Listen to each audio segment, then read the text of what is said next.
Life doesn't always give us the body we want, the strength we expect, or the path we dream of. But history has shown us that true leaders are not defined by what they cannot do. They are defined by what they choose to do despite every obstacle. And perhaps no leader in modern history embodies this truth more than Franklin Delano Roosevelt, the man who led America through its darkest hours, even though he could not walk. Franklin D. Roosevelt, or FDR as the world remembers him, was born in 1882 in Hyde Park, New York. He was born into privilege, raised on a grand estate, and educated at the best schools. By all accounts, he could have lived a comfortable, quiet life, but Franklin was ambitious. Inspired by his distant cousin, Theodore Roosevelt, the energetic, adventurous president known for his larger-than-life personality, Franklin wanted to make his own mark on the world. As a young man, FDR studied law, entered politics, and quickly rose in the Democratic Party. He had charm, confidence,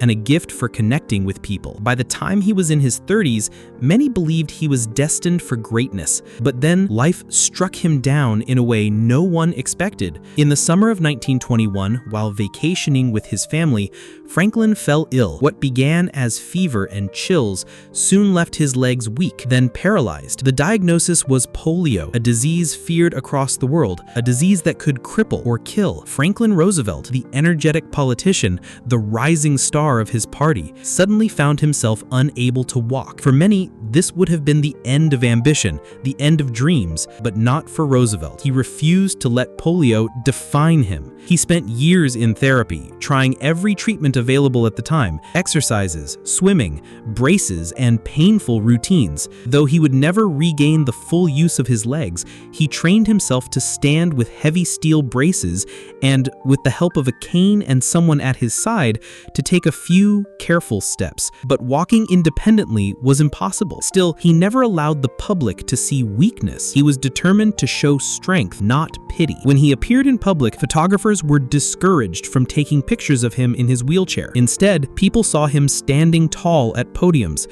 supported by hidden braces, his powerful voice carrying over crowds. That voice, warm, confident, and reassuring, became his greatest weapon. Through it, Roosevelt gave people hope, and hope was exactly what America needed. By 1932, the United States was drowning in the Great Depression. Millions were jobless, banks were collapsing, families were starving, and faith in the government was at its lowest point. Into this storm stepped Franklin Roosevelt, promising a new deal for the American people. His optimism, his energy, and his unshakable belief in a better future won him the presidency. As president, Roosevelt transformed the nation. He created job programs, reformed banks, built Social Security, and expanded the government's role in protecting the common citizen. He spoke directly to Americans through his famous fireside chats on the radio, talking not as a distant politician, but as a friend in their living rooms. People who had lost everything felt that Roosevelt understood them. He could not walk, but he gave a nation the strength to stand. But Roosevelt's greatest test was yet to come. In 1941, America was drawn into World War II after the attack on Pearl Harbor.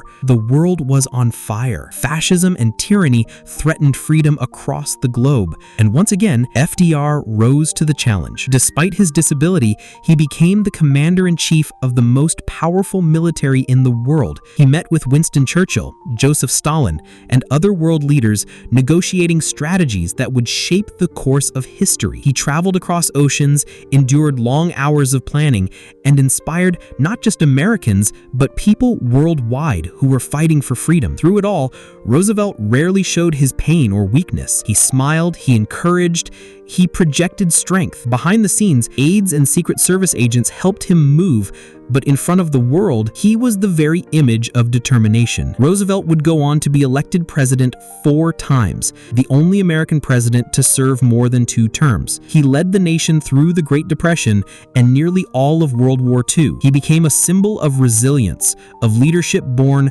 not from physical strength, but from courage, vision, and faith in the people. In April 1945, just Just months before the war ended in victory, Franklin Roosevelt passed away. He never saw the peace he had worked so hard to secure, but his legacy lives on. Social Security, the United Nations, and the very idea that government can and should help its people in times of crisis, all of this is part of his gift to history. Franklin Delano Roosevelt once said, "The only thing we have to fear is fear itself." Those words, spoken at the height of the Depression, still inspire generations today because Roosevelt himself lived them. He had every reason to fear: disease, paralysis, doubt, and the burden of leading a broken nation, but he chose courage over fear, and that is why his story matters. FDR proved that leadership is not about walking tall. It is about standing firm when everything else is falling apart. He showed the world that even in a wheelchair, you can move mountains. So the next time you face a challenge, remember Franklin Delano Roosevelt, the man who could not walk but carried a nation on his shoulders.